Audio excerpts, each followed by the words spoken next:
Once again, Christian greetings to all our valued listeners and viewers throughout the whole world. More particularly to all Shepherd's Rod believers, and most especially to our beloved brothers and sisters in the United States of America.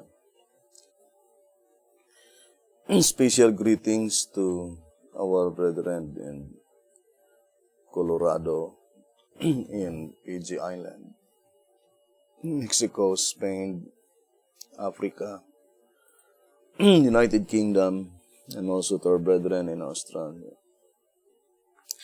And to the rest of the 144,000 living saints scattered abroad. May the good Lord bless you and have a wonderful evening. This is our episode number 29 on the subject, the opening of the seventh seal.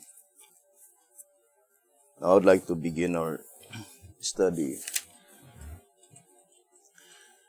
in 1SR, page 32. To get the proper understanding of the third angel's message, we shall divide it into 3 periods. Number 1, beginning of the proclamation of the true Sabbath, Revelation 14, verse 6 to 11. Second, reformation and sealing of the 144,000, Revelation 7, verse 1 to 8.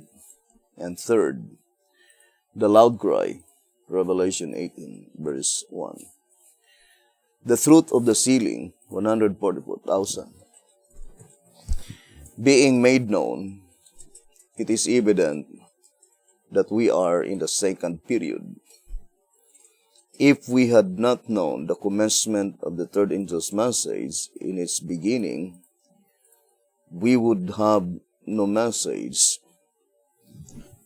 Therefore, we must know the time of the last 2 periods, when they came, being of no lesser importance.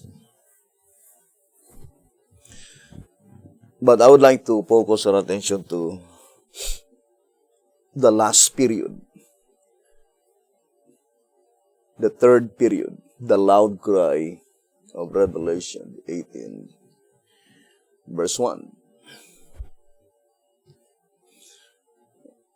And the Shepherd's Rod plainly told us that we need or we must know the time of the last 2 periods. But at this time, let us focus our attention to the last period, period number 3. The loud cry of Revelation 18, verse 1. Now, the Shepherd's Rod declared clearly in the Old Symbolic Code, 2 Symbolic Code, number 10, page 4. It says,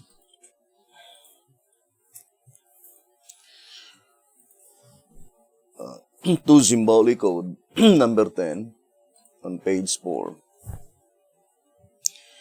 The light with which the earth is to be lightened is, of course, understood to be a spiritual light, the Word of God.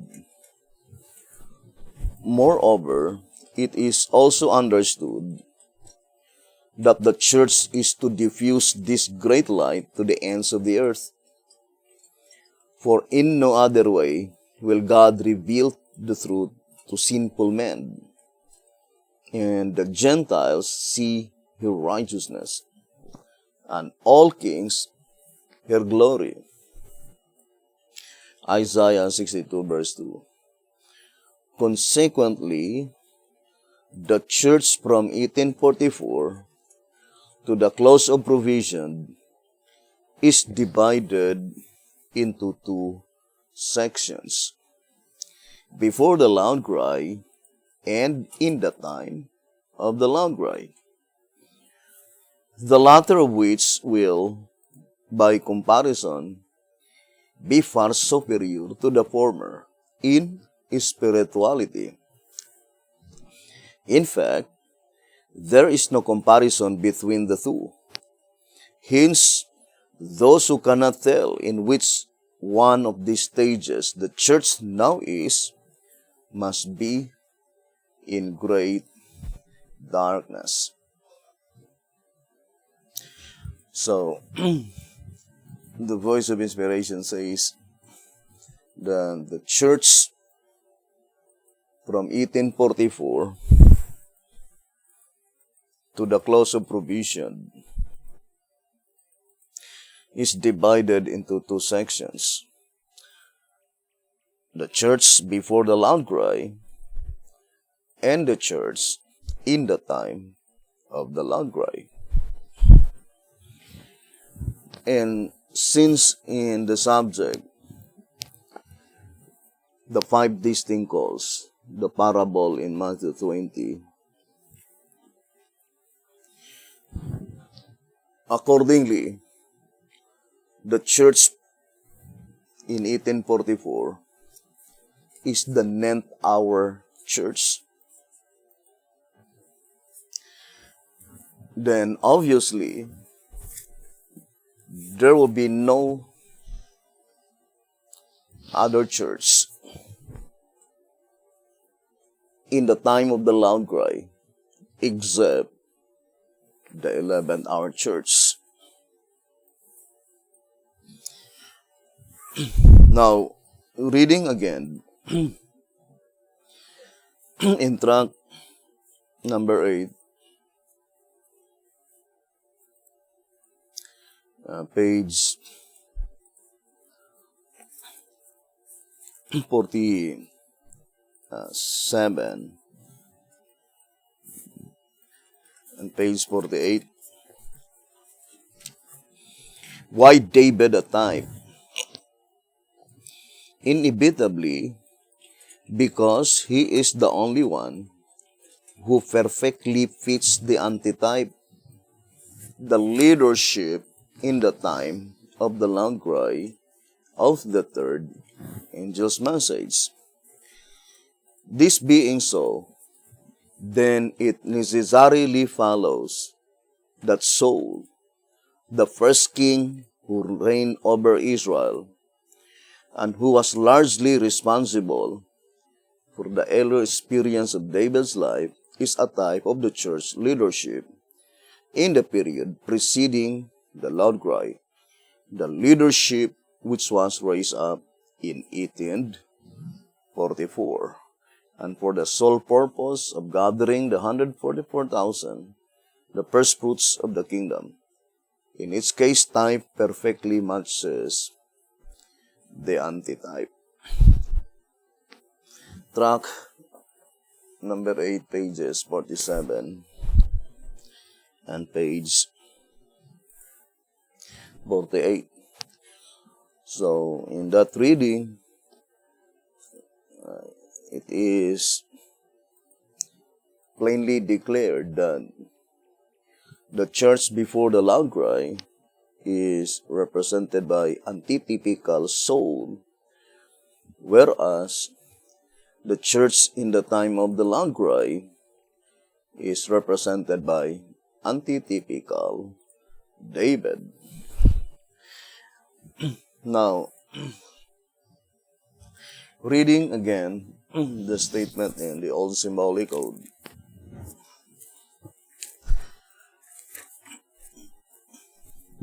old symbolic code. It says here in 9 symbolic code, number 1 to 12, page 3.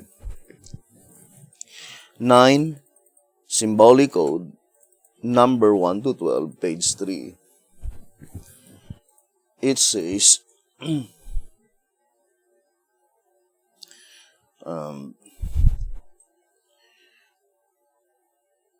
but later, to the Laodicean leadership, represented by the angel, he makes an even more drastic decree and unconditional, unequivocal, sharp, and final statement that he will spew them out, thus bringing the Laodicean church government to an abrupt and cataclysmic climax. At this very time, then, the church is to undergo a thorough house cleaning, a change of administration and organization, even as anciently the kingdom was rent from Saul and given to David. 1 Samuel 15, verse 28. And this example from the history of Israel becomes even more impressive when one compares the circumstances surrounding the 7 churches with the selection of David, the 8th son of Jesse, who was completely left out of consideration until his 7 brothers had been tested one by one. 9 symbolic code 1 to 12, page 3. So, that is very plain, brothers and sisters, that accordingly, God did not choose David historically, not until the succession of his 7 brothers had one by one passed in review. And herein, answerer number 1, page 33, saying, and just as David, the 8th son of Jesse, was not chosen until the succession of his 7 brothers had one by one passed in review, so the house of David, Zechariah 12, verse 8, and Testimonies, volume 5, page 81, the church freed from the tares, the 8th church in the New Testament succession, was not to come into being until the succession of 7 had passed one by one. Answerer number 1, page 33. So here the shepherd's rod called it the house of David. So, by which the house of David accordingly will not come into being until the succession of his 7 antithetical brothers pass one by one. And without any doubts, the 7 antithetical brothers of David cannot be the Seventh-day Adventist Church. For the Seventh-day Adventist Church is called antithetical Saul. And Saul is not a brother of David. And to repeat again, in this study, we can immediately discern that the movement that was raised by God from 1930 to 1955 must be our father, antitypical Jesse. And from that movement came out first the 7 antitypical brothers of David. And number 7 indicates completeness. But the most important part in this study is the existence of the house of David. The 8 churches in the New Testament succession.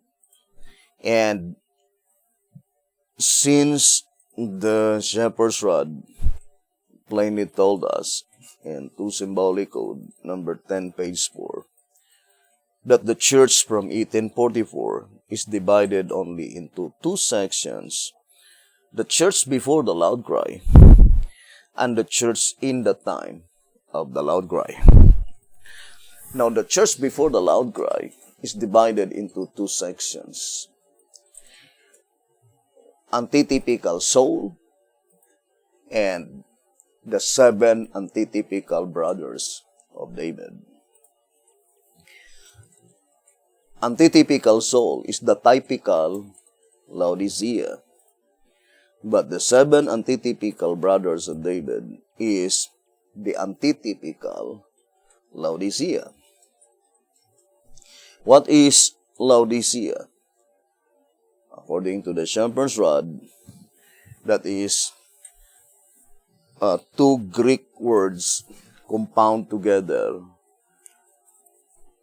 meaning people declaring judgment. Answerer number 1, page 11. Who is Laodicea? Laodicea may be infallibly recognized amidst the many isms of Christendom by the work she is doing, declaring the judgment. Indeed, this mark of identification is pointed out by the very name Laodicea, compounded of the 2 Greek words lau and dike, the one meaning people also speak, the other meaning judgment, the 2 in 1 meaning, the people declaring judgment. And since the judgment is divided into 2 sections, the judgment that pertains to the dead and the judgment that pertains to the living. And there is no such statement in the shepherd's rod that the Seventh-day Adventist Church had been able to declare the judgment that pertains to the living. The only judgment that had been committed to them is the judgment that pertains to the dead. So here in General Conference Special, page 39, saying, the judgment for the dead, furthermore, is not the message of the great and dreadful day. It does not even touch on the prophecies of the great and dreadful day of the Lord. So the message of the judgment that pertains to the dead do not even touch the message of the judgment that pertains to the living. Now, to repeat again, brothers and sisters, the statement in 1SR on page 60, change of names. Both Esau and Jacob represent 2 sinful classes. Esau by the color of his skin, and Jacob by his name. The names of both were changed. Jacob because he coveted something worthwhile. Esau because of lust. Jacob's name meant deceiver. The name Esau in Hebrew, Heri, which symbolically would be honored, as previously explained, means he that finishes. Note the remarkable meaning of the name. signifying the class given the privilege to finish the work. So, brothers and sisters, it's high time now to re-study the Shepherd's Rod and find out who are they, the class that had been given the privilege to finish the work. Is it the Seventh-day Adventist leadership that had been given the privilege to finish the work? Now, first in 2TG number 15, page 6, it says, after the disappointment, they were commanded to prophesy again. That is, again to proclaim the cleansing of the sanctuary. This work they were to do among many peoples, nations, tongues, and kings, obviously not to all. Thus it was that the first Advent movement was reorganized and renamed Seventh-day Adventist. The Seventh-day Adventist organization, therefore, will not finish the work. Now, here's another statement. And White House Recruiter on page 22 and page 23. It says, the next decisive point of truth is that the judgment of the dead was to be proclaimed to many peoples and nations and tongues and kings. Revelation 10 verse 11. Mark the word many. It never means all and never means every. Since this verse of Scripture foretells the expansion of the ninth-hour group and message, it will highly repay each one carefully to examine what Revelation 10 verse 11 says on the subject. You dare not add to the word nor subtract from it. Then compare it with the scriptures to follow, foretelling the expansion of the 11th hour group and message, and you will have the whole truth in reference to the finishing of the work.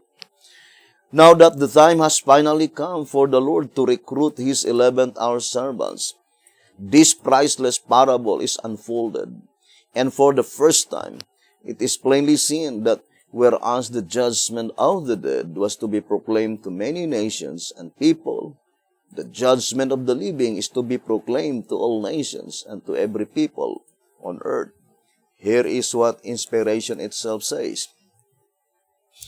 Then I saw another angel fly in the midst of heaven, having the everlasting gospel to preach unto them that dwell on the earth, and to every nation, and kindred, and tongue, and people, saying with a loud voice, Fear God, and give glory to Him, for the hour of His judgment is come, and worship Him that made heaven and earth, and the sea, and the fountains of waters. Revelation 14, verse 6 and verse 7. White House Recruiter, page 22 and page 23. So here the Shepherd's Rod is making a total comparison between the 9th hour group and the 11th hour group. And the Shepherd's Rod made it so plain that there was no divine commission given by God to the 9th hour group by which the message that was entrusted to them is the message that the judgment that pertains to the dead. The divine commission that was given by God to them is to preach only to many nations, not to all. And the Shepherd's Rod is emphasizing that only to the 11th hour group by which they have been given the divine commission to preach the gospel to all nations, which is the judgment that pertains to the living. Now, the voice of inspiration saying here in 1SR page 60, that the name Esau must be applied to the class that had been given the privilege to finish the work. 1SR page 60. And for sure, it cannot be applied to the Seventh-day Adventist leadership, but it must be applied only to the antitypical Laodicea, the people declaring the judgment that pertains to the living. According to White House Recruiter, pages 22 and page 23. So, the exact name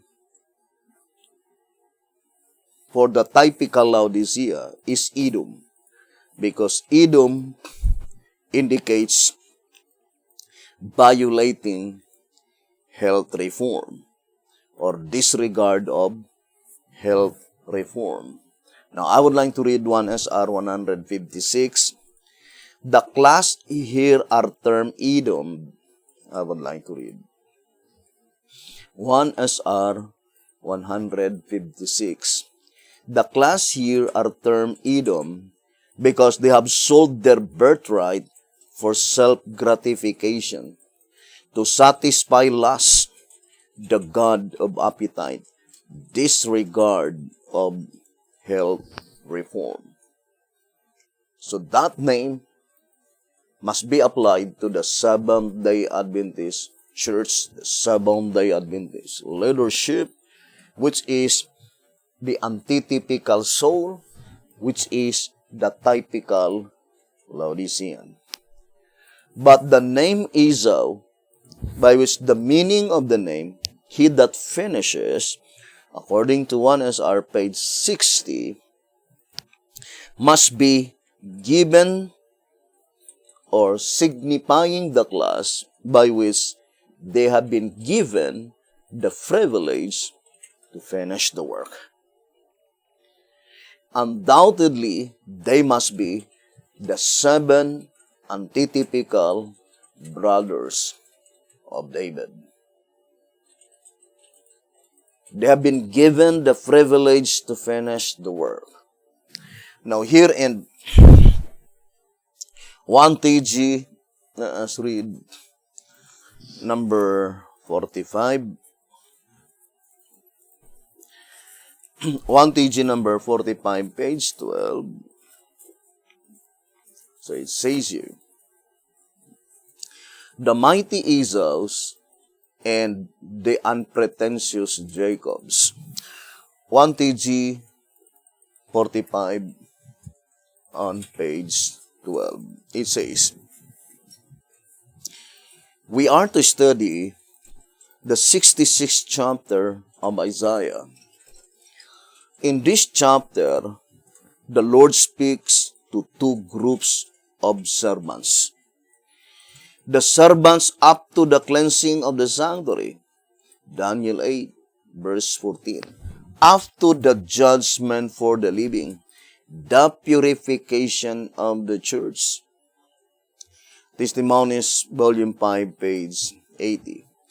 The time in which they are found smiting their fellow servants, eating and drinking with the drunken.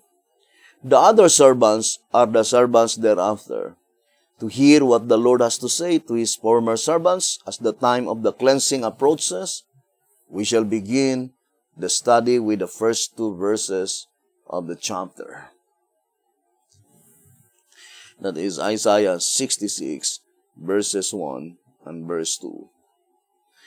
Now, although at this time, I would like only to focus to the statement that these servants represented by Esau is only up to the cleansing of the sanctuary, up to the judgment for the living. Daniel 8, verse 14. And indicating that their boundary line is up to the judgment for the living, the purification of the church. According to this reading. Now, to repeat again, it cannot be applied to the Seventh-day Adventist Church. First, the Seventh-day Adventist Church had not been given the privilege to finish the work. And second, the Seventh-day Adventist leadership were already rejected by God in the days of B.T. Hotep. Now let's read the statement here.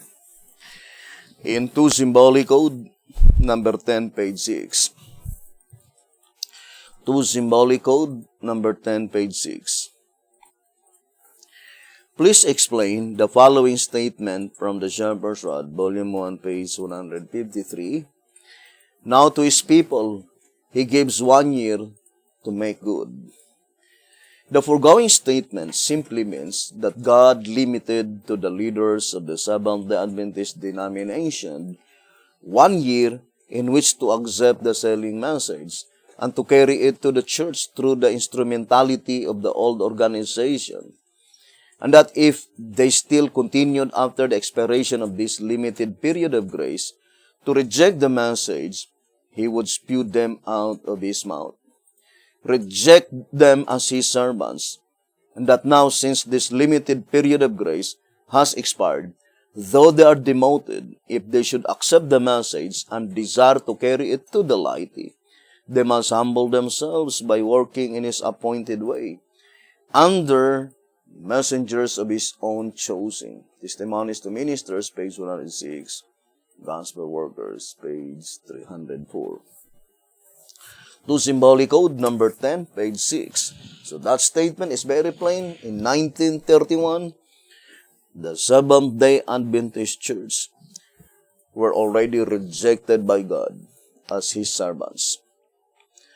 The only ministry, the servants that recognized by God as his, from 1931 onward, is the Deus Dei leadership, the Deus Dei organization. But this group of people, according to 1 TG 45, page 12, their boundary line is to the commencement of the judgment for the living. And it could not be applied to the Seventh-day Adventist Church because in the days of B.T. Hotep, the judgment for the living did not as yet commence. Now, let us read the old Symbolic Code. It says here, 2 Symbolic Code, number 10, page 5. 2 Symbolic Code, number 10, page 5. It says, the above references do not only plainly show that the loud cry of the third angel's message is yet future, but they also show that before it begins, there is to be a reformation among God's people, and that at that time, clad in the armor of Christ's righteousness, the church is to enter upon her final conflict, fair as the moon, clear as the sun, and terrible as an army with banners. She is to go forth into all the world, conquering and to conquer. Prophets and Kings, page 725. Now, here the Shepherd's Rod plainly declared, 2 Symbolic Code, number 10, page 5, saying that the loud cry of the third angel's message is yet future. Now, let's read again the statement in White House Recruiter on page 39. It says here, all who have perused these pages to this point have surely become aware of the fact that even this very restricted representation of the additional message, that of the judgment of the living, gives in itself tremendous power and force to the three angels' messages. Early Writings, page 271. But in what way is it to give absolute power and force to them? First, by bringing to light the heretofore unrevealed aspects of the judgment, and then subsequently by freeing God's people from both sin and sinners, thereby bringing into existence the long-looked-for purified church that looketh forth as the morning, fair as the moon, clear as the sun, and terrible as an army with banners. Song of Solomon, chapter 6, verse 10. Prophets and Kings, page 725. A veritable powerhouse indeed. So, the shepherd's rod is very plain that the message of the third angel will never swell into a loud cry, not until all the aspects that pertains to the judgment will be completely unfolded. So, that is the statement given here in White House Recruiter, page 39. Now, in 1TG, number 15, on page 19 and page 20, it says, the author of these statements, 1TG number 15, page 19 and 20, the author of these statements makes clear that the loud cry is not made by a lot of noise, but by an additional message, and that the third angel's message in the end of the world, not the end itself, selects the wheat from the tares. Who among you would be foolish enough to close his eyes and ears to the testimony of the prophets, and at last in consternation cry out, the harvest is past, the summer is ended, and we are not saved? Jeremiah 8, verse 20. Now, this reading in 1TG number 15, page 19 and page 20, the loud cry of the third angel's message, no, it is not made by a lot of noise, but it is an additional message. And that additional message is pointing to the complete unfoldment concerning the judgment in all aspects, or in White House Recruiter, page 39, saying, by bringing to light the heretofore all unrevealed aspects that pertains to the judgment. Brothers and sisters, in White House Recruiter, page 39. And we read several times in White House Recruiter, page 34, saying, with the completed judgment message during the 11th hour. So, the judgment message will be completed in the period of the 11th hour. So, that is very plain, brothers and sisters. Now, thus the judgment message had been completed in the days of BT100. Now, if the judgment message had been completed in the days of BT100, supposed to be in his lifetime, the message of the third angel must be swelled into a loud cry. And brothers and sisters, to repeat again, the statement given by the shepherd's rod can never be mistaken. The 11th hour message is the shortest. I would like to read again in 2SR 229. It says, the 11th hour call is the last on record, and only an hour before sunset, millennium. The time for its deliverance to the world is shorter than any universal message ever given. Though the time is the shortest, its area over the earth's surface is more extensive than any. Its speedy delivery is of the highest importance, for by it shall the world be judged.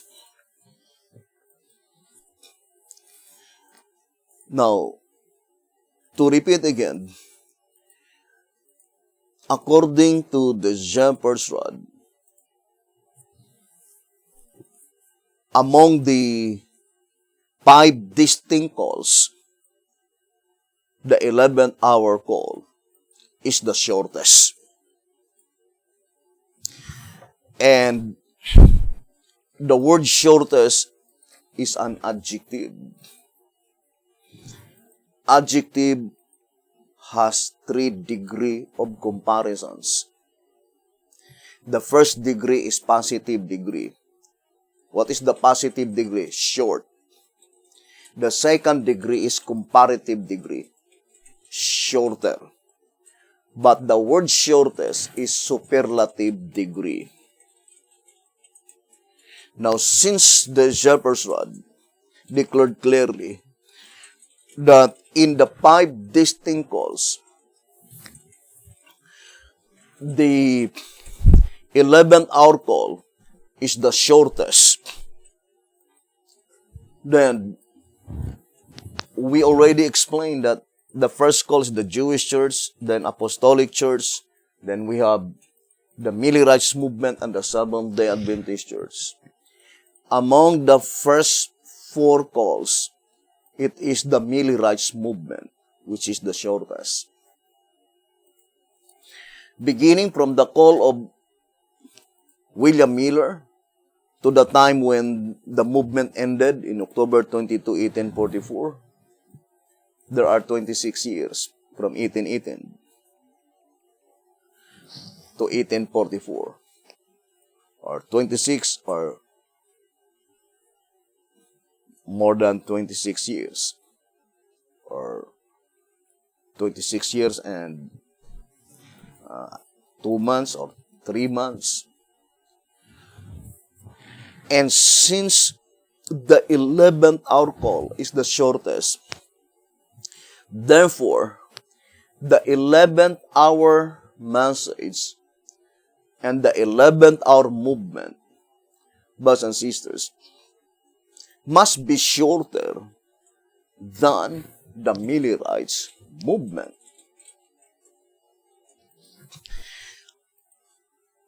We already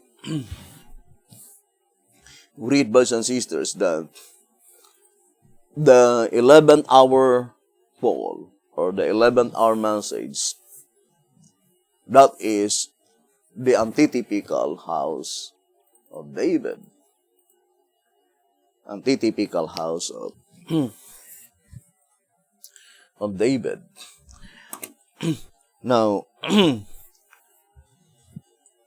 so we need not to study closely, brothers and sisters, the antitypical house of David,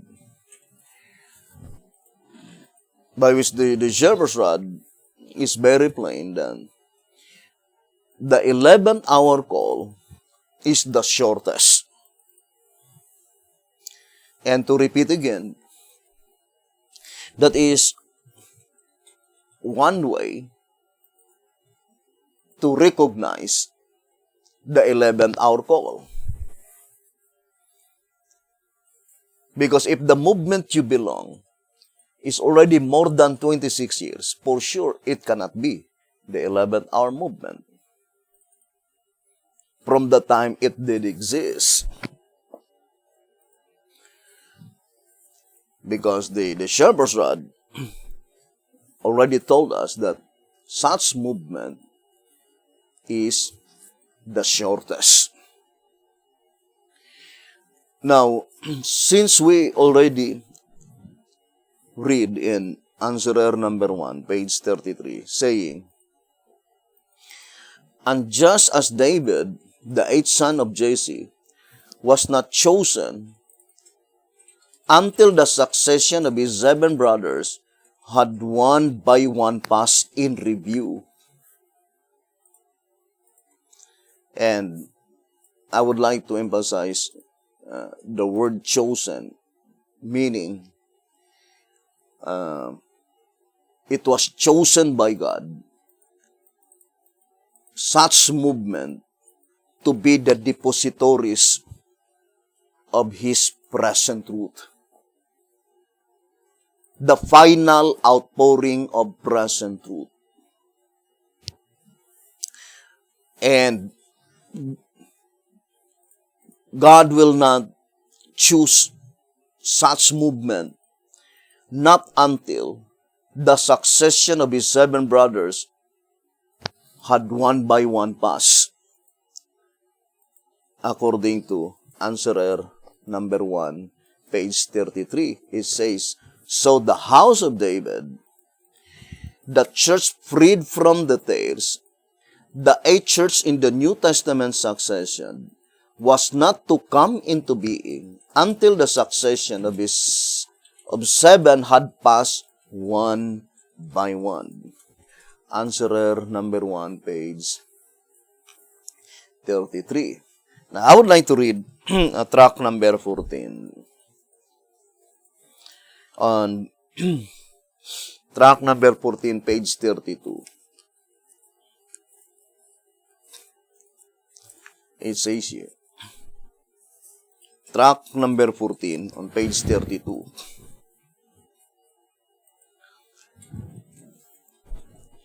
The high points of this confederacy, some of which are still unfulfilled, fall into sequence thusly. So, these events are still unfulfilled according to the shepherd's rod. Track number 14, page 32. The overthrow of both ancient Israel and Syria by ancient Assyria as a divine judgment, especially upon Israel, for confederating against her own brethren, the kingdom of Judah. Isaiah 7, verse 2-9. It says, "Second, the birth of a man-child, Emmanuel, to a virgin, for a sign to the house of David." Isaiah 7, verse 13 and verse 14. So here the voice of inspiration says that the things or the predicted event but by which still unfulfilled is the birth of a man-child, represented by Emmanuel. It did not say the birth of a man-child from a virgin, because that is pointing to the first advent of Jesus Christ, brothers and sisters. But rather it says the birth of a man-child, Emmanuel, to a virgin, for a sign to the house of David. Isaiah 7, verse 13 and verse 14. So, what is the sign? That is the house of David. The birth of a man-child. According to the Shepherd's Rod in track number 14, page 32. Now, I would like to read 2 TG.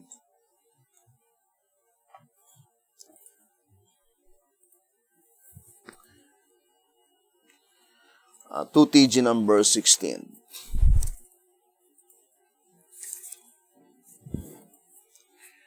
On page 18. 2 TG number 16, page 18. Taking all these points into one common whole, they positively show that the woman is symbolical of God's ever-living church for all times, and that she is His saving truth, His true wife, the truth that gave birth to Christ, and that gives birth to all His brethren, His followers, the remnant of her seed. Verse 17 in Revelation chapter 12. Now remember, brothers and sisters, the Shepherd's Rod plainly told us on 2SR page 261,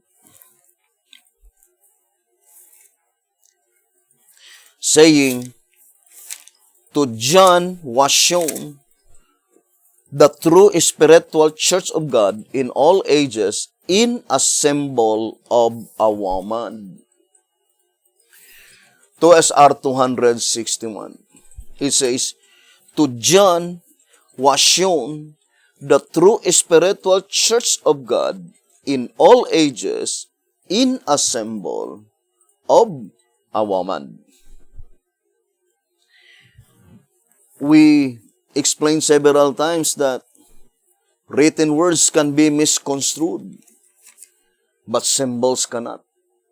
2SR 288. Written words can be misconstrued, but symbols cannot.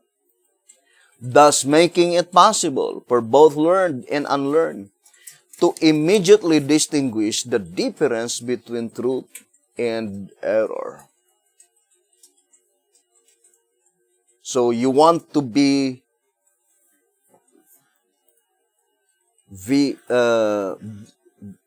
if you want to be very victorious and to be very certain that you can defeat the enemy of inspiration, dwell on symbols. And more particularly, to the symbolization of the woman. To ascertain clearly the true church of God, accordingly, in all ages, more particularly, in the last age, the last generation of men. Brothers and sisters, it is given and shown by God to John in the island of Patmos, the true spiritual church of God in all ages, through the symbolization of the woman. And the statement here in 2 TG number 16, page 18, God's true wife indicates that, brothers and sisters, there must be a false one, a fictitious one. Wife represent ministry. in 2TG number 6, on page, let's read. It says here in 2TG number 6, on page 27, it says that the wife is the ministry. 2TG number 6, page 27. The wife represent the ministry. So, there is no other ministry that had been predicted beforehand, the last ordained ministry, that is the 11th hour. According to Answerer number 1, page 13, Answerer number 1, page 13, with both ministry and laity in such a pitiful state of darkness, it is clear to be seen that though the Laodicean church is the last in the order of the 7 churches, God cannot through her lighten the world and prepare His people for the kingdom when she is in darkness and unprepared herself.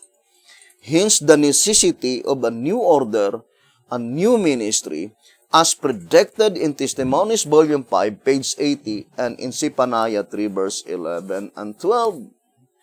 And we know that Volume 5, page 80, that is also the quotation in Answerer number 1, page 33, pointing to the house of David. So, that is the predicted, the last ordained ministry.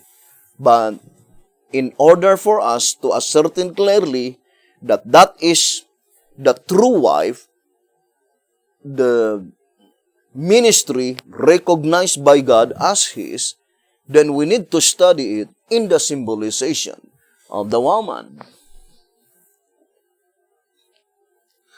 Now, brothers and sisters, concerning the message of the third angel, according to the Great Controversy, in page 438, I would like to focus the statement, the line of prophecy in which these symbols are found begins with Revelation chapter 12. So, what line of prophecy concerning the message of the third angel? So, the line of the prophecy concerning the message of the third angel, according to the Great Controversy 435, begins with Revelation chapter 12. And the Shepherd's Rod declared in 2SR page 76, John's vision in the 12th chapter of Revelation deals with 2 main subjects, namely, the woman clothed with the sun and the red dragon. The latter has been explained. The symbol of the woman in the New Testament time covers 3 divisions. First, the apostolic period. Second, her absence from civilization and in the wilderness for 1,260 days, years of papal persecution, verses 6 and 14. And third, the last period of the church while in conflict with the dragon. Now, the statement says the last period of the woman is while the woman is in conflict with the dragon. Now, let us now study closely, brothers and sisters, concerning the symbolization of the woman. Now, brothers and sisters, this is very important. Thus the woman in conflict with the dragon is clothed with the sun. Or, thus the woman which is clothed with the sun. Such description is applied only to the apostolic church. Now, brothers and sisters, if we will study closely the main subject of the woman, in reality, is the birth of the man-child. And we already read in tract number 14, on page 32, that the birth of the man-child is still unfulfilled. And the quotation is Isaiah 7 verse 13 and 14. Tract number 14, page 32. So the birth of a man-child, according to this reading, was still unfulfilled. Now, here in Answerer,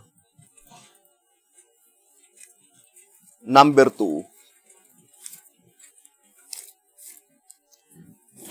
the Shepherd declared clearly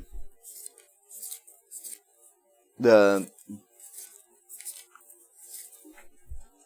woman, Answerer number 2, page 45, it says, quoting Revelation 12, verse 13 to verse 17. It is very important, brothers and sisters, to study closely Revelation chapter 12. Now, I would like to read Answerer number 2, page 45. Nearly all Christians agree that the only tenable interpretation of the woman here mentioned is that she symbolizes the church. And the fact that she gave birth to the man-child, Christ shows that she is therefore symbolical of the church in at least the Christian dispensation. Now, this woman cannot be the Jewish church, because in the first advent of Jesus Christ, the man-child was born before the commencement of the Christian dispensation. But this woman that will give birth the man-child, which is Jesus Christ, must be symbolical of the church in at least the Christian dispensation. Now, you can read the Bible, brothers and sisters, and you yourself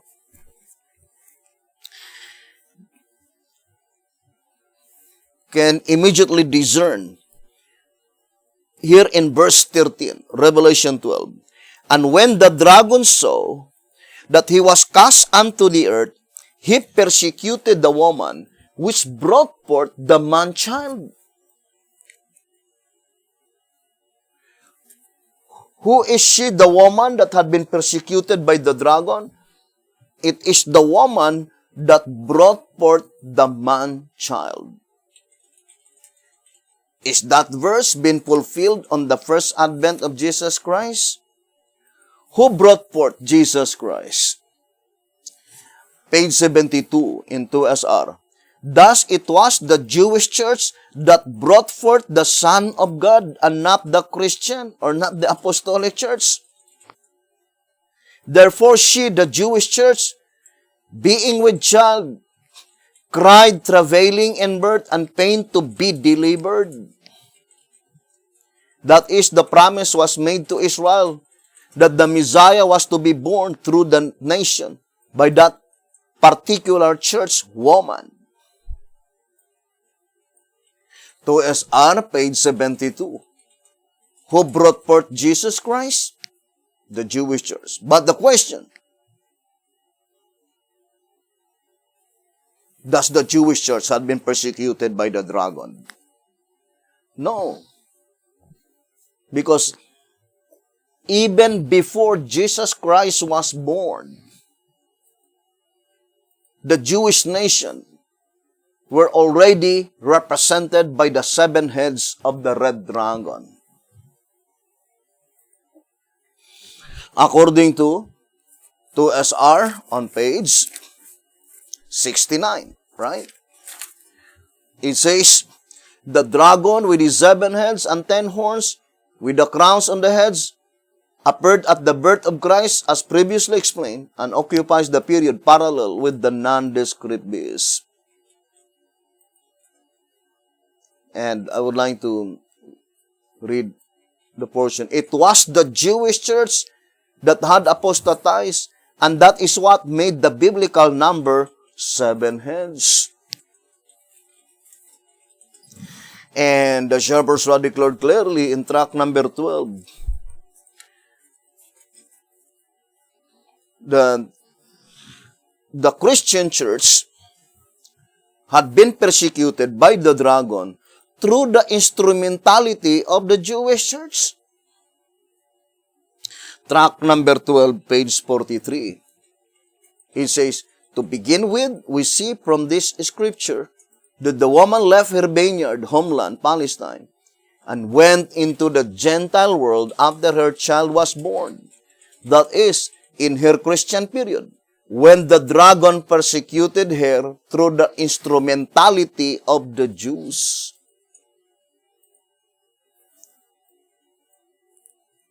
But the church that had been persecuted by the dragon, which is the apostolic church, it is not the woman who brought forth the man-child. Therefore, the description in Revelation 12, verse 13, is still unfulfilled, as proclaimed by the Shepherd's Rod in tract number 14, page 32. Now, brothers and sisters, since the voice of inspiration is plainly telling us that the only way that you could recognize the true church of God is through the symbolization of the woman. And the true wife, recognized by Jesus Christ as His wife, according to 2TG number 16. Let us read again. On page 18, it says, and that she is His saving truth, His true wife. So, being the true wife indicates clearly that that ministry is recognized by Jesus Christ as His ministry. Brothers and sisters, that is very plain in this reading. And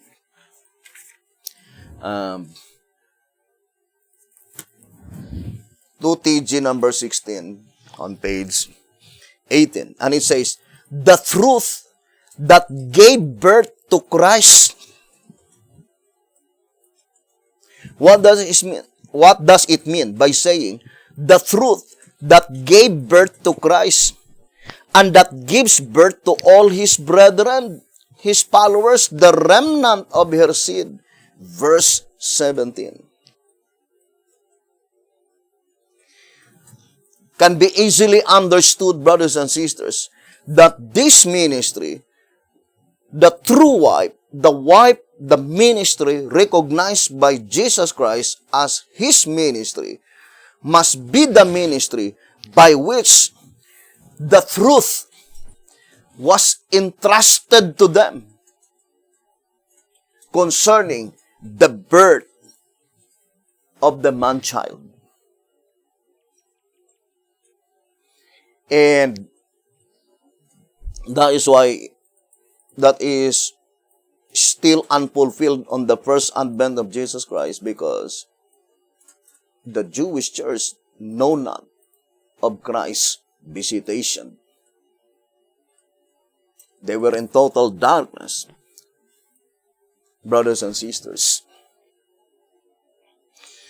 Now, here the voice of inspiration says that this ministry must be the ministry by which the saving truth is deposited by God into this ministry, represented by the true wife, the truth that gave birth to Christ.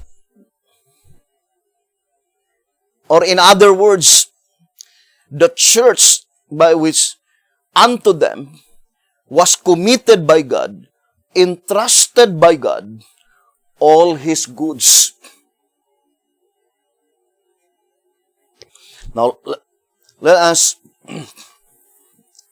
read again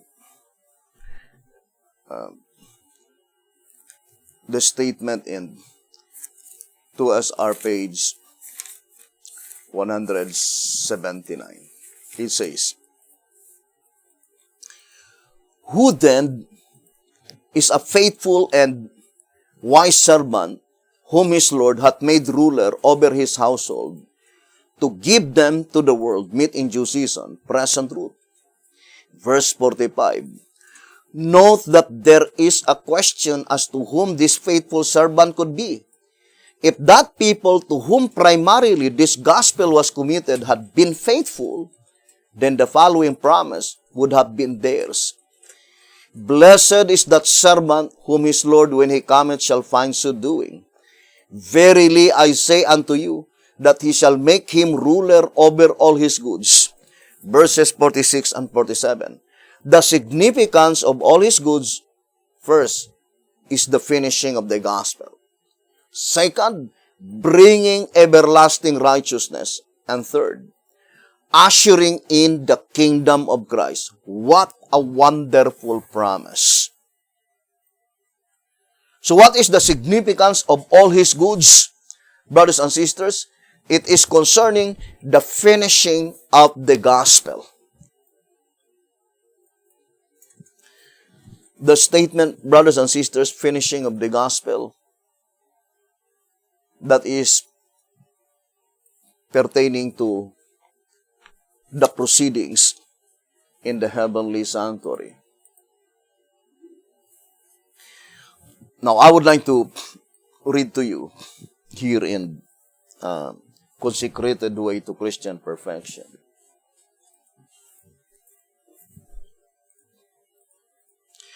Consecrated Way to Christian Perfection. It says here,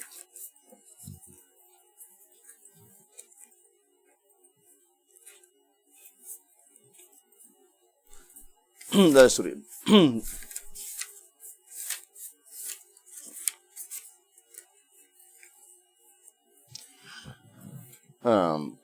113. Consecrated Way to Christian Perfection, page 113. The cleansing of the sanctuary and the finishing of the mystery of God are identical as to time. What is the mystery of God? Let us read first. 12 Symbolic Code, number 2, page 3. It says,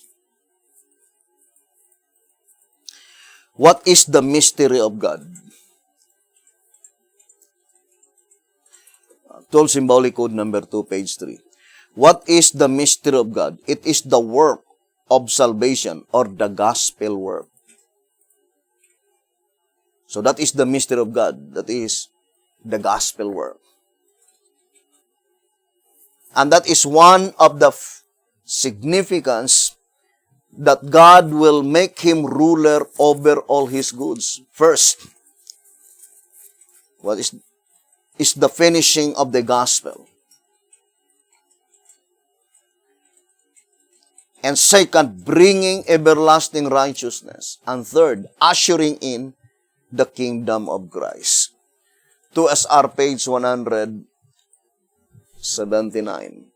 The significance of all his goods is the finishing of the gospel, bringing everlasting righteousness, and ushering in the kingdom of Christ. The statement, God will make him ruler over all his goods, meaning God will bestow, will entrust into that movement, into that ministry. And according to this reading, in Consecrated Way to Christian Perfection, it says, the cleansing of the sanctuary and the finishing of the mystery of God are identical as to time. What does it mean by identical? Can we define the word identical so that we could understand, brothers and sisters? And according to the voice of inspiration, it is identical to time.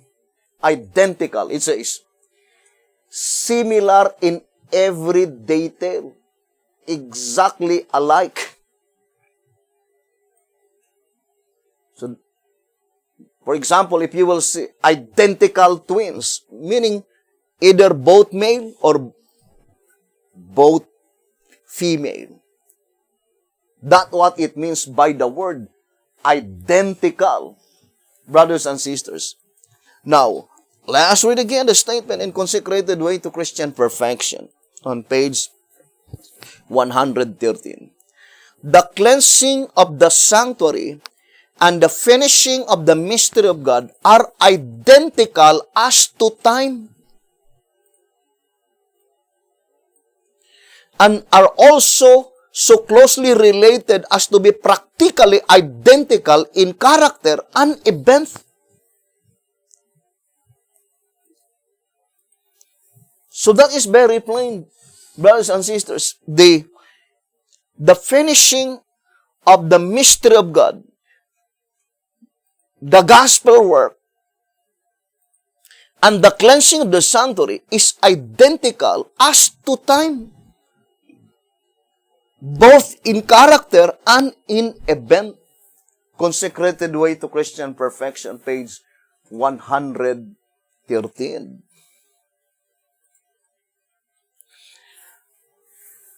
Now, let us now focus our attention to that climactic event. The cleansing of the sanctuary. Now, brothers and sisters, to all the obedient, please read again and again the statement in 2SR 164. It says here, but when our high priest shall begin the atonement for the living,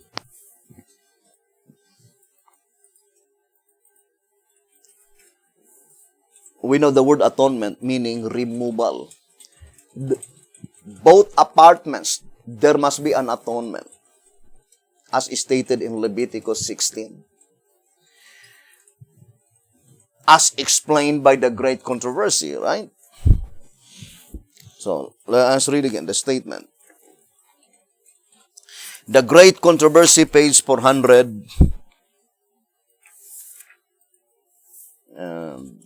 It says here, in the Great Controversy on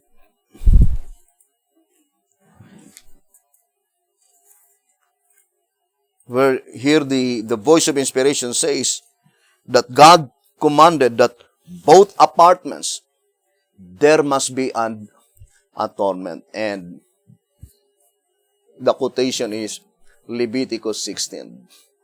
It says, God commanded, 419 in the Great Controversy, God commanded that an atonement be made for each of the sacred apartments.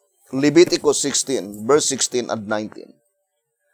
God commanded that there must be an atonement, both apartments, holy place and most holy place. The atonement in the holy place is blotting out of names, removal of the names of the wicked. The atonement in the most holy place, removal of the sins of the righteous. But this statement in 2SR 164, brothers and sisters, is very plain. It is concerning the removal of the names of the wicked. Now let us read again. It says, while the investigation for the congregation of the dead is in progress, there can be no separation among the congregation of the living. The term separation is applied only to the blotting out of names. You cannot use the term separation to the blotting out of sins. There is no such statement saying that you are separated. Blotting out of sins is a work of separation. The term separation is applied only to the blotting out of names. And the shepherds had made it so plain that there would be no blotting out of names. There would be no separation among the congregation of the living, while the blotting out of names that pertains to the dead are still unfinished. While it is still in progress, not yet completely ended, there would be no blotting out of names. Therefore, the voice of inspiration is plainly telling, brothers and sisters, that when the work of the investigative judgment that pertains to the dead, all the names of the wicked are completely blotted out, then proceed the atonement that pertains to the congregation of the living. And it can be easily understood, brothers and sisters. Now, I would like to give you an example. For example, in this Day of Atonement, October 10, this is the last Day of Atonement. Blotting out of names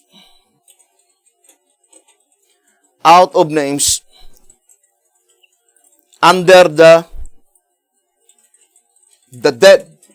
Therefore, October 11 up to the next Day of Atonement, this is what it means, 1 year to make good. So from October 11, that is the commencement of the investigative judgment for the living. October 10 must be executive judgment. Blotting out of names. Brothers and sisters, that is very plain. Now, let us go back again to our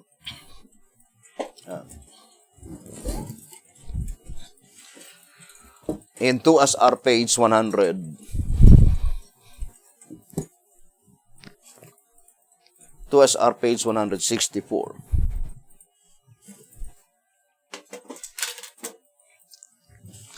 It says here,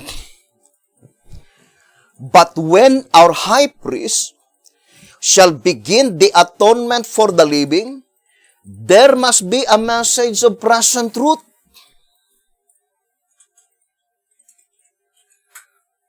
So the statement very plain that such present truth must be the present truth that God will bestow after the judgment that pertains to the dead. The blotting out of names that pertains to the dead is already finished.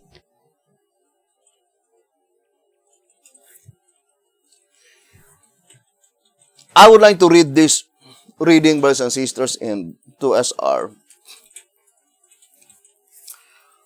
185, saying, "The knowledge of present truth, which the five foolish virgins possess since 1844, is the judgment of the dead, and was the only oil in their lamps."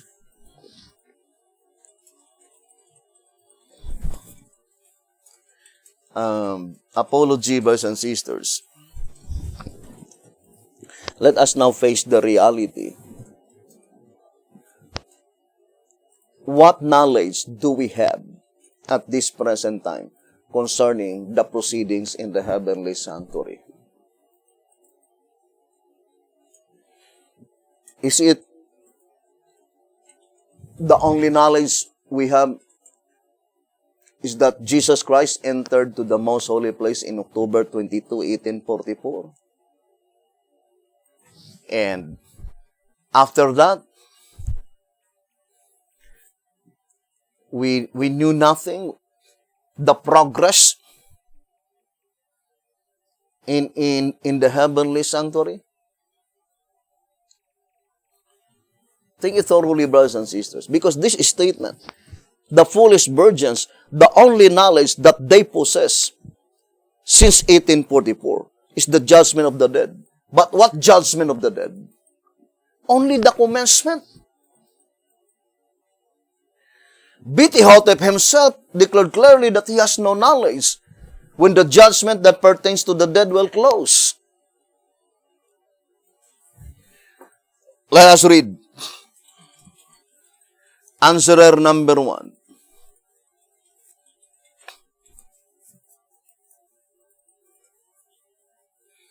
Here in Answerer number 1, pages 94 and 95. In the statement in question, the rod has no reference to the investigative judgment. The message sets no date, either exact or approximate, for the closing of the judgment of the dead or for the beginning of the judgment of the living.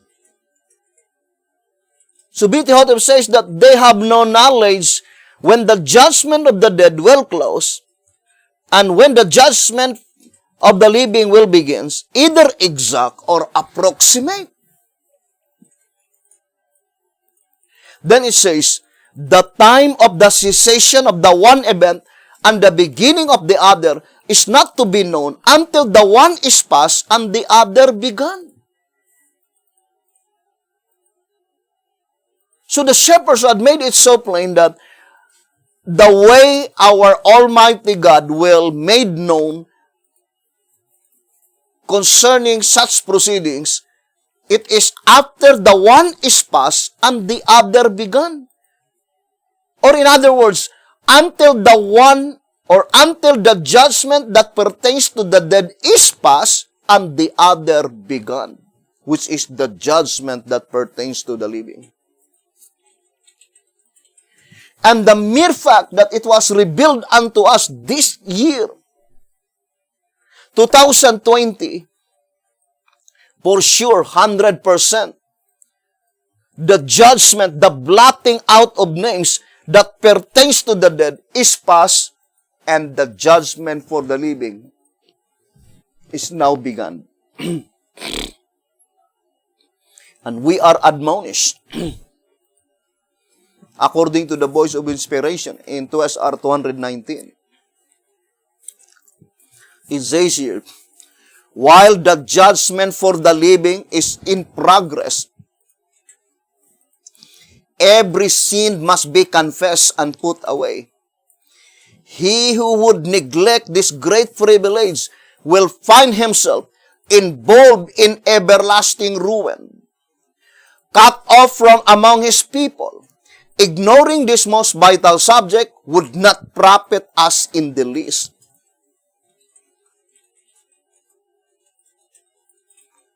SR 219. While the judgment for the living is in progress, brothers and sisters,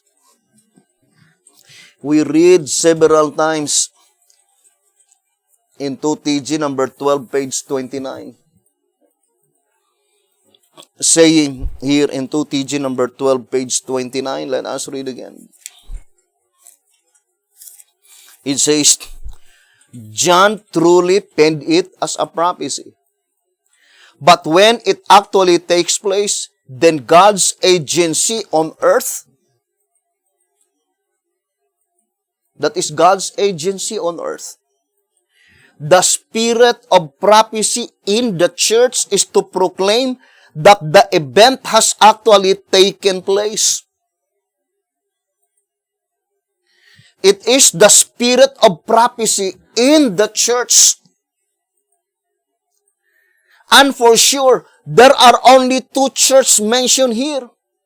The church in the judgment that pertains to the dead, and the church in the judgment that pertains to the living, who proclaim that the judgment is in session, which is pertain to the dead.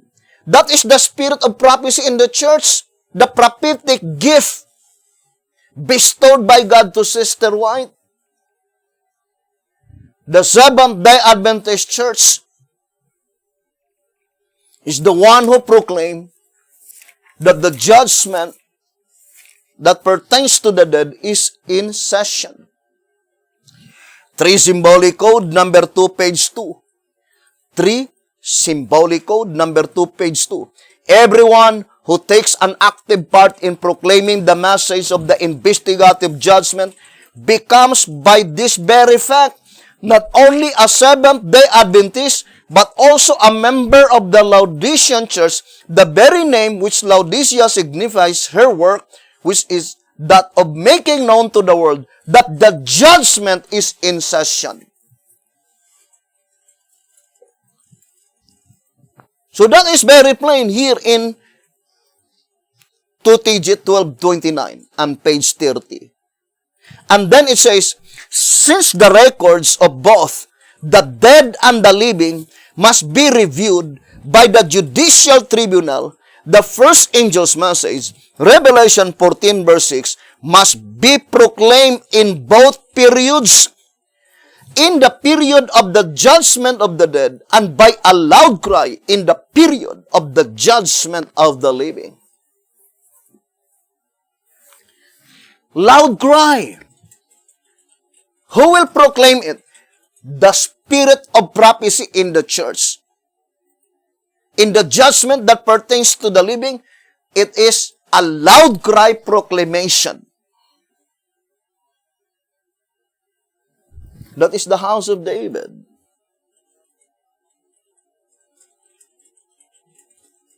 Brothers and sisters, I would like to read again the statement in 2 SR 164, saying, but when our high priest shall begin the atonement for the living, there must be a message of present truth.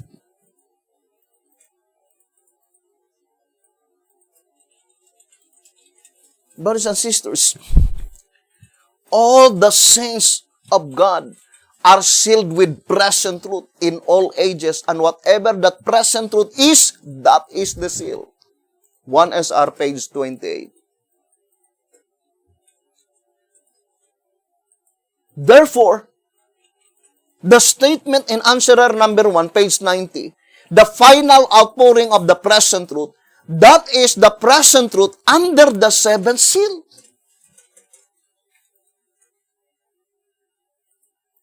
If there is no present truth under the seventh seal, then how could the living saints be sealed?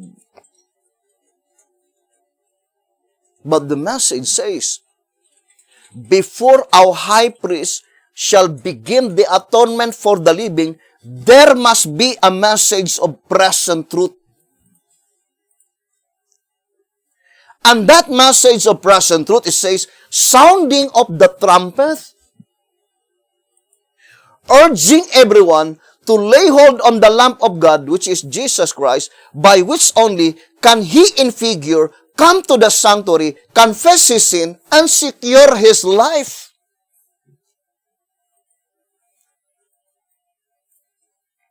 That is a divine command. Come to the sanctuary. That is why it's very important to understand Daniel 8, 11, and 12. Concerning the sanctuary that had been trodden underfoot. Brothers and sisters, here in track number 4, I would like to read track number 4, page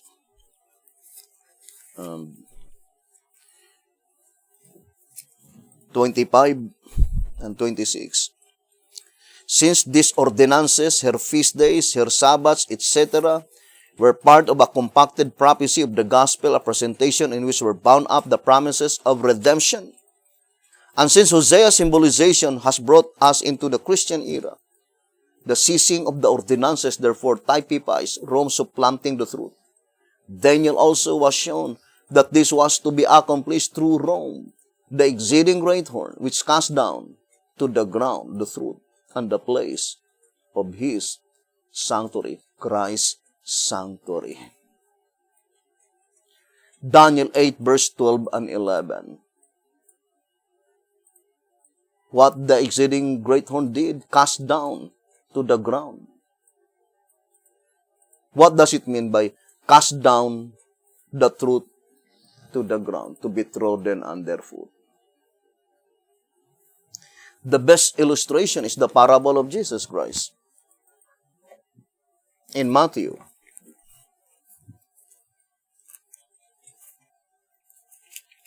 Here in Matthew chapter 5, it says, let's read, verse 13, Ye are the salt of the earth, but if the salt have lost his savor, wherewith shall it be salted? It is thenceforth good for nothing, but to be cast out and to be trodden underfoot of men. So what does it mean by trodden underfoot? Good for nothing, meaning lost its value. Thus the exceeding great horn had been able to cast down the truth to the ground. Yes, it practiced and prospered. And we'll try our best and to make up final episodes on the daily and the sanctuary. And it says here in the next paragraph, I would like to read to you. Note that the truth and the place, not the sanctuary itself, were cast down. That is, both Christ's truth and his place in the earthly sanctuary were set aside, so that the knowledge as to his mediatorial work became obscured. It was set aside, by which in reality the most valuable truth, that is Christ's mediatorial work in the heavenly sanctuary, and that truth had been trodden underfoot in the earthly sanctuary, it was set aside.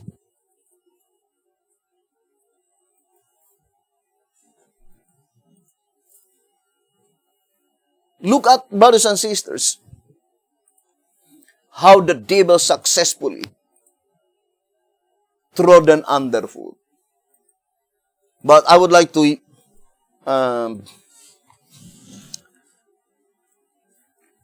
read the statement in Consecrated Way to Christian Perfection. It says, thank God. I would like to read that statement in Consecrated Way to Christian Perfection. Page 104. The time of finishing the mystery of God. But that imposture is not to last forever. Thank the Lord. This great truth of the priesthood, ministry, and sanctuary of Christianity is not to be hid forever from the eyes of the church and the world. I would like to directly apply the church by saying, this great truth of the priesthood ministry and sanctuary of Christianity is not to be hid forever from the eyes of the 144,000 living saints and the great multitude.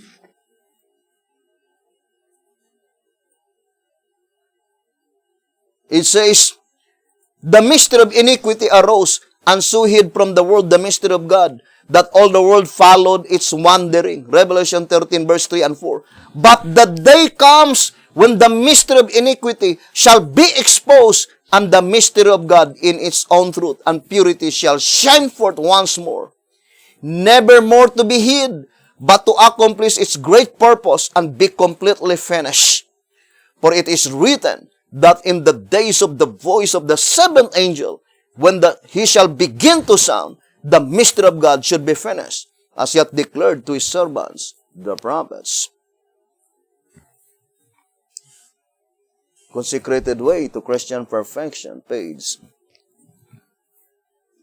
104. Thank God.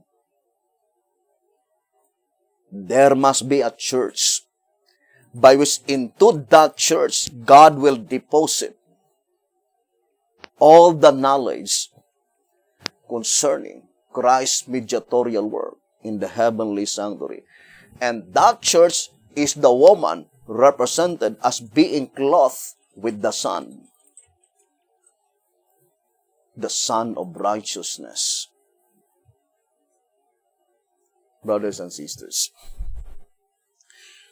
the Shepherds were declared clearly here in 2SR page 268. Let me read to you. 2SR page 268. It says, thus the woman, 2SR 268, thus the woman represents a church that keep the commandments of God, the moral law, and have the testimony of Jesus Christ, ceremonial law, or the plan of salvation revealed in the light of the spirit of prophecy. The plan of salvation. Where is the plan of salvation revealed?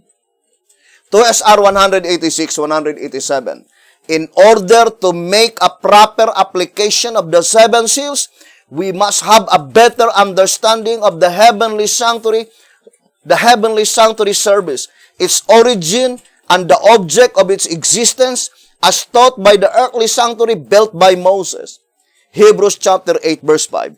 In the sanctuary construction and service is revealed the plan of salvation.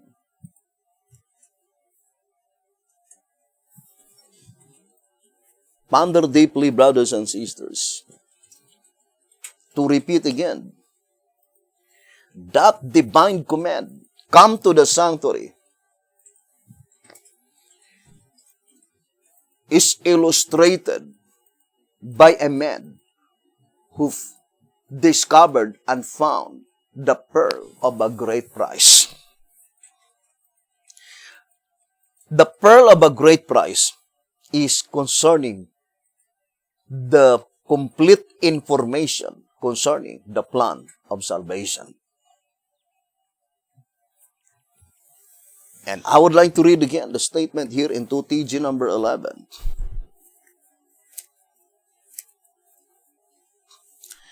It says here, 2TG number 11, pages 5 and page 6. Matthew 13, verse 31 and 32. 2TG number 11, page 5.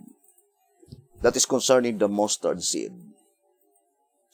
Mustard seed being the smallest of all seeds, this parable shows that that which is to start the kingdom will be very insignificant, contrary to all human expectation.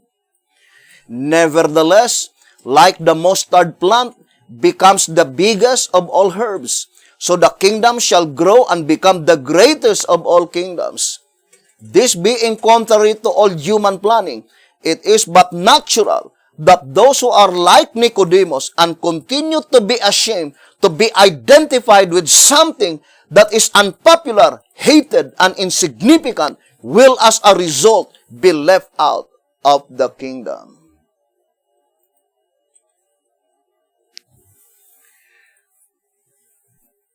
We read several times the statement in tract number 3, page 54. Let's go back again to tract number 3, page 54. Saying, the seed sower, the seed, the field, the season of cultivation and growing, and the season of harvest must together be perfectly calculated to illustrate the spiritual kingdom. Otherwise, the representation can only lead into error instead of into truth. Tract number 3, page 54. Who is he, the seed sower? Jesus Christ. What is the seed? That is the mustard seed. What is the field? The church. I would like to read Christ Object Lesson. Christ Object Lesson on page 70. The field, Christ said, is the world. But we must understand this as signifying the church of Christ in the world. Christ Object Lesson, page 70. The field, that is the church recognized by Jesus Christ as His. And in that church, Jesus Christ planted the mustard seed. And when Jesus Christ planted the mustard seed, that is the beginning of the establishment of Christ's kingdom. And those who will feel ashamed to be a part of that field, like Nicodemus, it says, let us read again in 2TG number 11, page 6. This being contrary to all human planning, it is but natural that those who are like Nicodemus and continue to be ashamed to be identified with something that is unpopular, hated, and insignificant will as a result be left out of the kingdom. 2TG, number 11, page 6. Now, let's go back again, brothers and sisters. The divine command is, come to the sanctuary.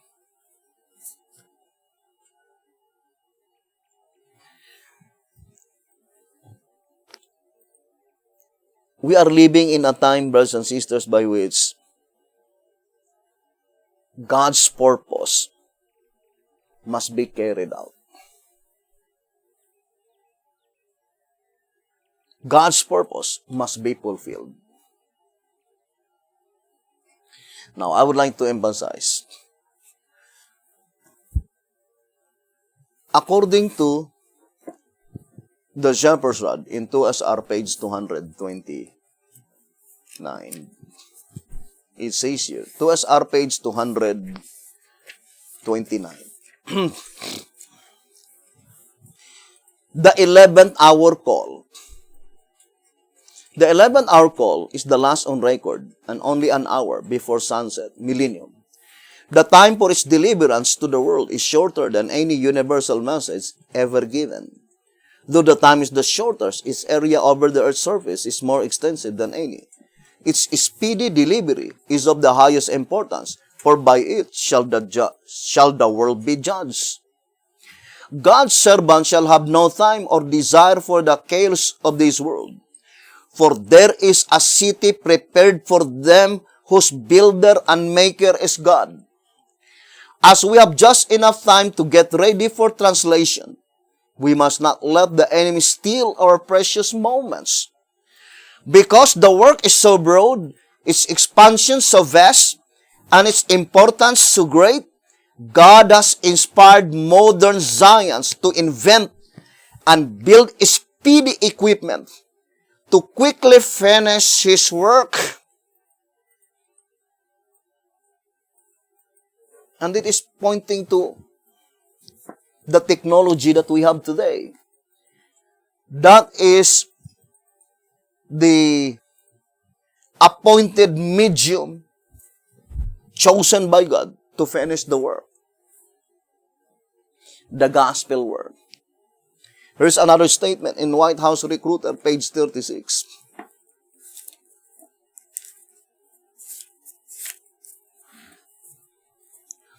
It says here, because time and the gospel are at their climactic hour, and the work is consequently of transcendent scope, expansion, and importance, yet of exceeding short duration, God has inspired men to invent and build time and labor-saving, wonder-working, earth-mastering tools and machinery of all kinds, marvels which would have staggered the imagination and beggared the credulity of former generations. Notwithstanding that centuries aforehand, the high and lofty one that inhabit eternity, Isaiah 57 verse 15, declared, But thou, O Daniel, shut up the words and seal the book, even to the time of the end, and many shall run to and fro, and knowledge shall be increased. Daniel 12 verse 4. White House Recruiter, page 36. The third angel's message, according to Journal Conference Special, page 39, is directly applied in the period of the judgment for the living. Therefore, the particular object in view of that description, the three angels' messages flying in the midst of heaven, is pointing to the technology that we have today through internet. There is no comparison with the technology in the days of B.T. Hotep. B.T. Hotep died in 1955. And try to look at the speedy equipment, how they transmit their message from one place to another. It is by sending pamphlets as the leaves of autumn. But it will take time, days, sometimes months. But the only one who could read that reading material are those people in the address of that package that had been sent. Unlike with the internet, everywhere in the world could be able to listen to the message. And this is the fulfillment, brothers and sisters. The third angel's message is now proclaiming, swelling into a loud cry, first to the 144,000 living saints. Here in track number 1, let's read on page 20, it says, Since the purification or the sealing came at the commencement of the loud cry. So the sealing of the 144,000 came at the commencement of the loud cry. As we have already seen, the 144,000 are therefore the first fruits, the first to be sealed.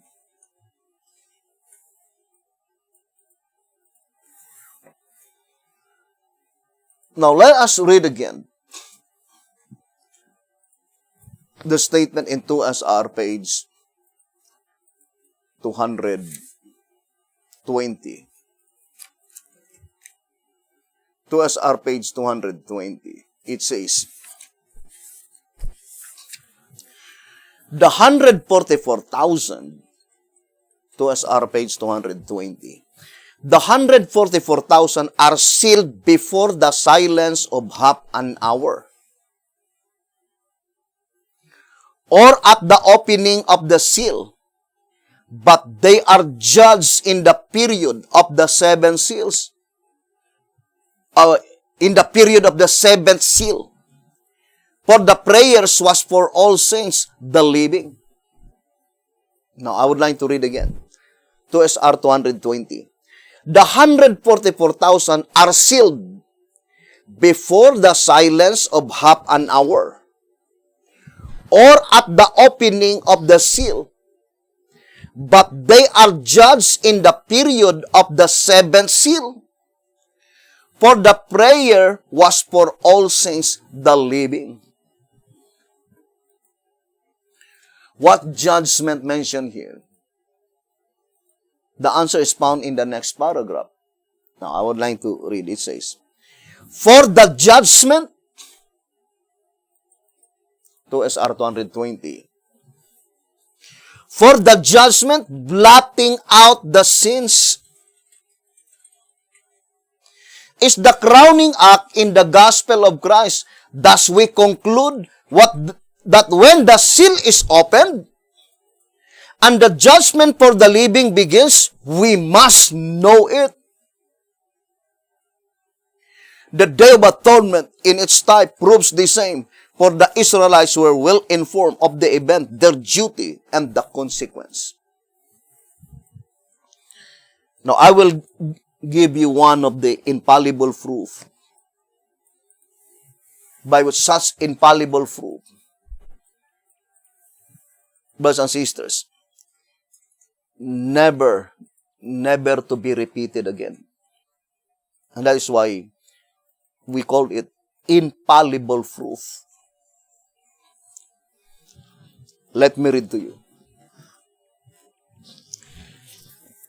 the 1888 message.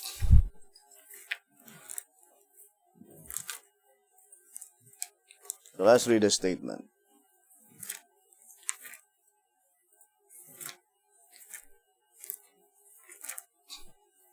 It says here,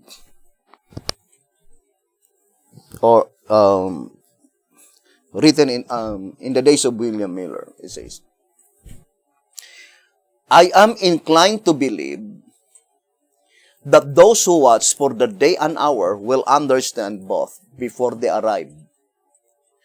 Paul says, Hebrew chapter 10 verse 25, exhorting one another, and so much the more as ye see the day approaching, which seems to imply that it may be seen before it actually arrives. Our Lord says, Revelation 3 verse 3, if therefore thou shalt not watch, I will come on you as a thief, and thou shalt not know what hour I will come upon thee. Which implies that if we will watch, we shall know what hour. It appears to me probable that the blowing of trumpets in the seventh month, in the first day of the month, Leviticus 23 verse 24, is to be understood as a type of something that is to occur on that day, which will be a signal to those who are watching to show them that the seventh month has commenced. It may be the literal sounding of the seventh trumpet. If not that, something that God's people who are watching will understand and then know for certainty when the 10th day is. Psalms 81 verse 3.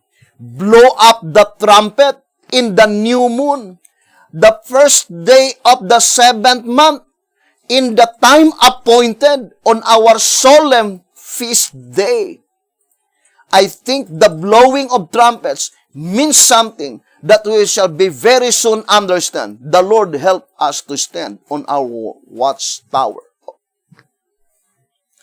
Now, brothers and sisters, it is only once in a lifetime by which the new moon appeared in October 1.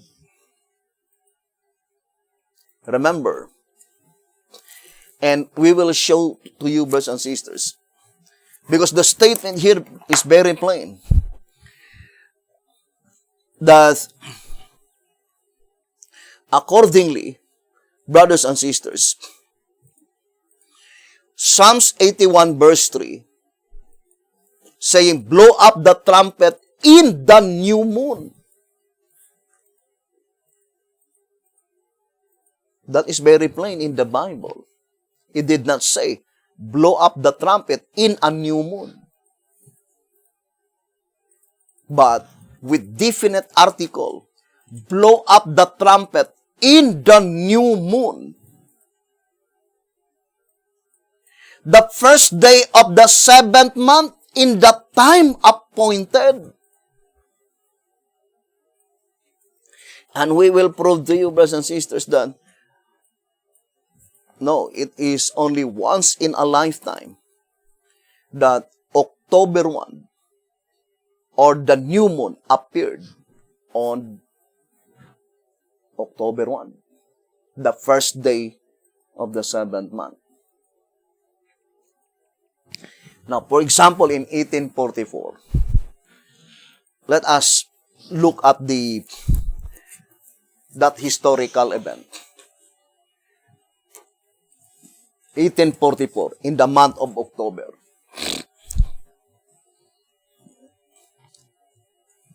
Let us see. Do you have the record?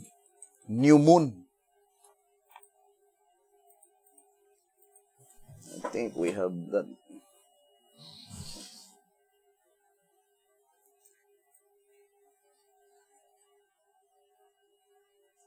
When was the new moon? In October.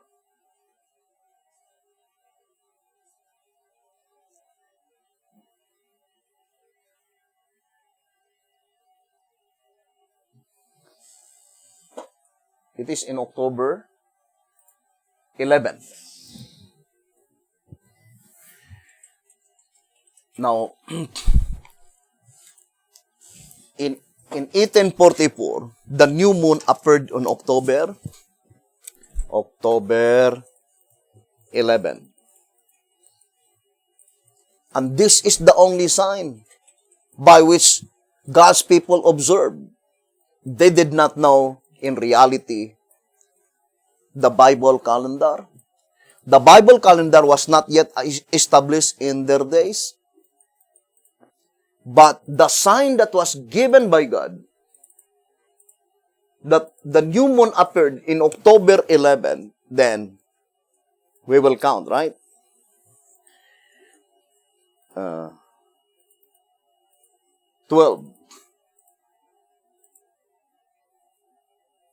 13, 14, 15, 16, 17,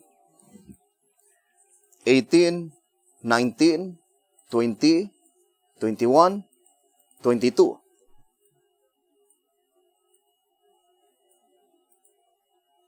Now let us count. 1, 2, 3, 4, 5, 6, 7, 8, 9, 10. That is why in Bible calendar, in reality, October 21 is October 10. October 22, that is October 11. Because what commenced in October 22 is investigative judgment of the dead. So from October 22, which is in Bible calendar, that is October 11, 1843, October 22, 1844. This is investigative judgment of the dead. And in October 10, 1844, that is the commencement of blotting out of names as well as blotting out of sins. So the statement in the great controversy that no, there will be no blotting out of sins without investigation first. Investigation must come first before blotting out of sins. The great controversy 485. But what we are trying to emphasize is the new moon, brothers and sisters. Because the new moon is the infallible proofs of that day of atonement. From one new moon to another new moon. And of course, it is God who controls that heavenly bodies. And it is God who gave the sign. Brothers and sisters, the commencement and the end part of the judgment that pertains to the dead is the new moon. Now, I would like to repeat again, brothers and sisters. Although this subject will be repeated again and again. Since the Bible calendar contains only 360 days, therefore from one day of atonement to another day of atonement, that should be 360 days. That is very clear, brothers and sisters. Now, for example, October 10, 1843. This is Bible calendar. In Gregorian, it is October 21, 1844. Then to find out the next day of atonement, you will add only 360 days. Now let us add 360 days in October 21, 1844. 360 days. So, in Bible calendar, it must be October 10, 1844. And in Gregorian, that would be October 16, 1845. So, that is the first day of atonement, the first blotting out of sins. October 16, 1845.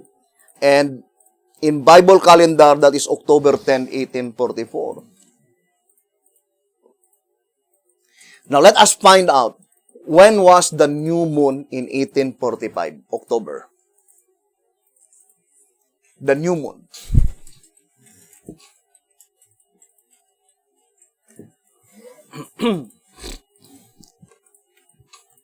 (1845).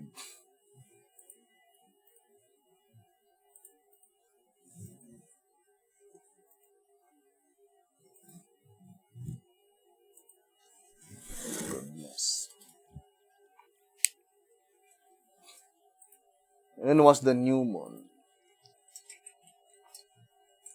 You see, the new moon is in October 30. And also in October 1. Now, remember, the Day of Atonement is 16. Now, the new moon was in October 1. Now, we will count. 2, 3, 4, 5, 6, 7, 8, 9, 10, 11, 12, 13, 14, 15, 16. Now, let us count backward, right? This is October 10. This is October 9. October 8. October 7. October 6. October 5. October 4. October 3. October 2. October 1. Therefore, October 7 in Gregorian, in Bible calendar, that is October 1. But the new moon is in October 1 Gregorian calendar. In Bible calendar, it must be September 30, 29, 28, 27, 26. Therefore, it is September 25.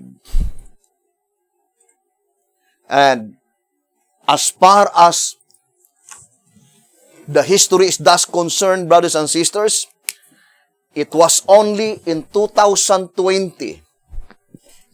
Brothers and sisters, 2020. Now let us look at in 2020 on the month of April.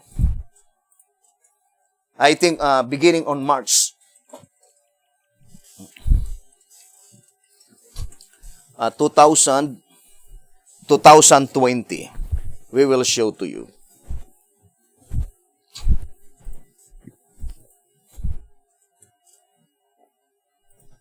New moon in 2020, I think in the month of March.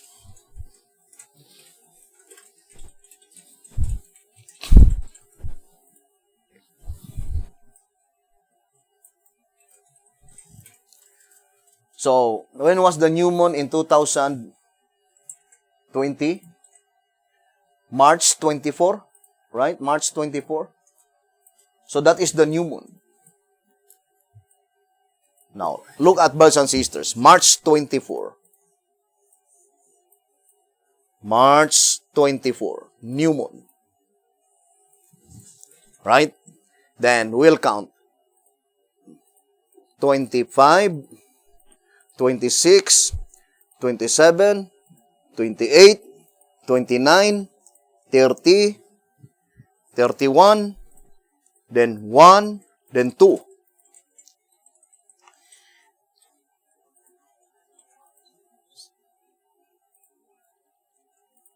Now, so let us try to find out, brothers and sisters. Now, here, new moon. This is new moon. 1, 2, 3, 4, 5, 6, 7, 8, 9, 10. Now, let us now try to find out. That is April 2. April 2, 2020. Now, let us count now the days. From October 22, 1844, to April 2, 2020. How many days?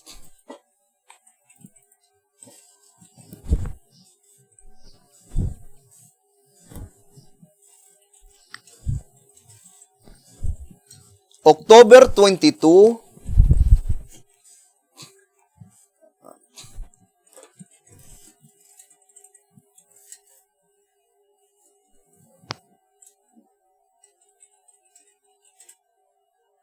that is Gregorian.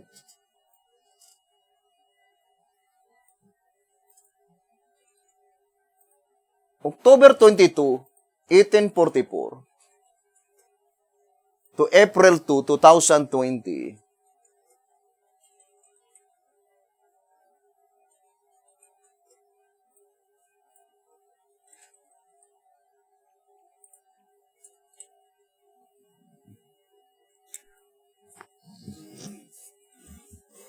Uh, 3,160 days.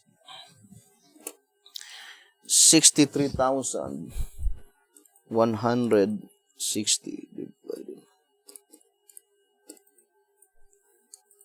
Why is it? It's not. Is it Gregorian? The Gregorian, is it Gregorian calendar?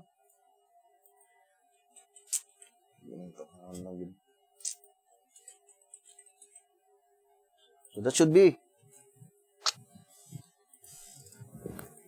I told you, Gregorian calendar.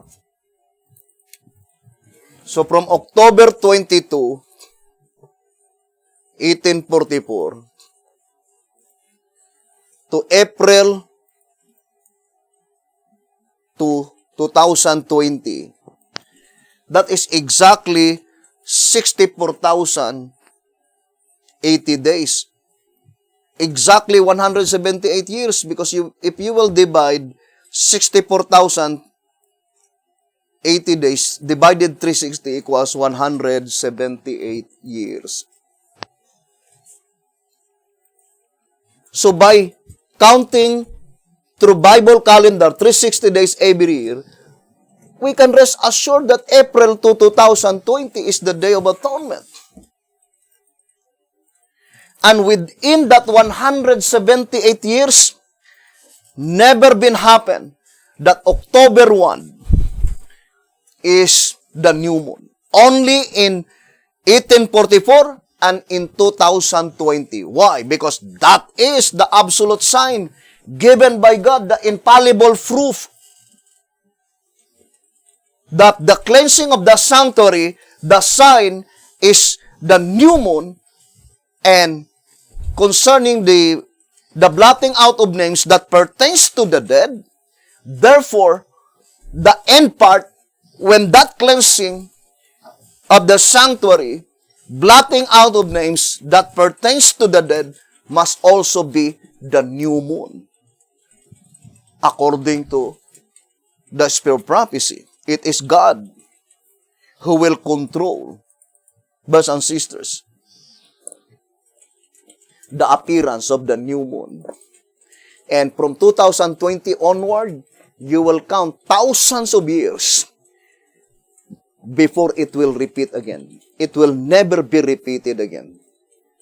Brothers and sisters, we will show to you in our next episode, brothers and sisters, that it's very rare and very impossible that the new moon appeared on October 1. Because God is the one who gave that sign. The sign that is the commencement of the blotting out of names and the close of the blotting out of names under the judgment that pertains to the dead, the appearance of the new moon. We will continue that subject, brothers and sisters, and hoping the good Lord will bless us. Thank you very much, and have a wonderful evening.